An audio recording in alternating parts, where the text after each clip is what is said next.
اعوذ باللہ من الشیطان الرجیم بسم اللہ الرحمن الرحیم۔ گھر پیر کا بجلی کے چراغوں سے ہے روشن، گھر پیر کا بجلی کے چراغوں سے ہے روشن، ہم کو تو میسر نہیں مٹی کا دیا بھی۔ عزیز طلبہ و طالبات، السلام علیکم۔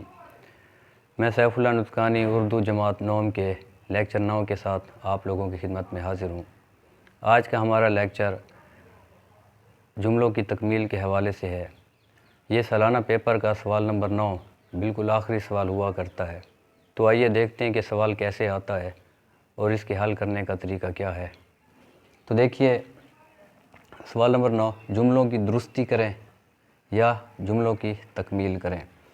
اب جملوں کی درستی کے حوالے سے یہ ہے کہ 5 غلط جملے دیے جاتے ہیں، ان کو درست کر کے لکھنا ہوتا ہے، اور یہ ذرا مشکل کام ہے۔ کچھ جملے ایسے ہوتے ہیں جو درست ہی لگ رہے ہوتے ہیں اور بچے ویسے لکھ لیتے ہیں، لیکن ان میں غلطیاں ہوا کرتی ہیں، وہ غلط جملہ ہوتا ہے، لیکن بچے کا ذہنی لیول ہی اتنا ہے کہ وہ اس کو درست سمجھ بیٹھتا ہے۔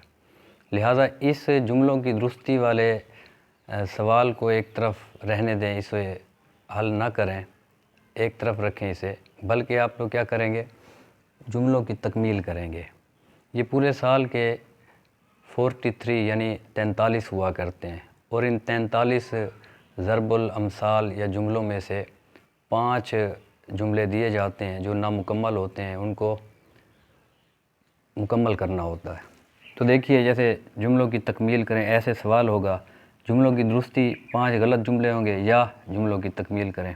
یہ 5 جملے دیے گئے ہیں جو نامکمل ہیں، اور یہ ضرب الامثال ہوا کرتی ہیں۔ دیکھیں آپ بیل مجھے مار باسی کے، تو یہ ادھورے جملے ہیں۔ تو اب دیکھتے ہیں کہ ان کو مکمل آپ لوگ کس طرح کریں گے۔ سوال نمبر 9 ڈالیں گے، جملوں کی تکمیل کریں گے۔ جیسے میں پہلے بھی آپ لوگوں کو بتا چکا ہوں کہ جملوں کی درستی میں نہیں پڑھیں گے، اسے ایک طرف رکھ دیں۔ جملوں کی تکمیل کی ہیڈنگ دے کر جملے مکمل کرتے چلے جائیں گے۔ جیسے وہاں پر ادھورا ہے، ایسے مکمل کر لیں گے۔ نمبر 1 ڈال کے آپ بیل مجھے مار باسی کڑھی میں ابال آیا۔ نمبر 3 خدمت سے عظمت ہے۔ نمبر 4 فقیر کی صورت سوال ہے، اور نمبر 5 یہاں کا بابا آدم ہی نرالا ہے۔ تو ان کو ایسے مکمل کرتے چلے آئیں گے اور اسی طریقے سے لکھیں گے۔ یہ طریقہ درست ہے۔ آپ لوگ سوال نہیں لکھیں گے۔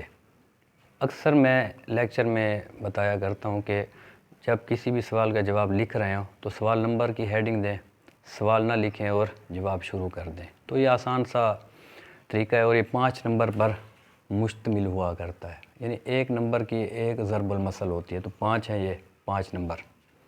آسان ترین سوال ہے۔ امید کی جاتی ہے کہ یہ لیکچر آسانی کے ساتھ آپ لوگوں کو سمجھ میں آیا ہوگا۔ اگر میرا یہ لیکچر آپ لوگوں کو پسند آیا ہے تو میرے چینل کو ضرور سبسکرائب کریں۔ اللہ ہم سب کا حامی و ناصر ہو۔ اللہ حافظ۔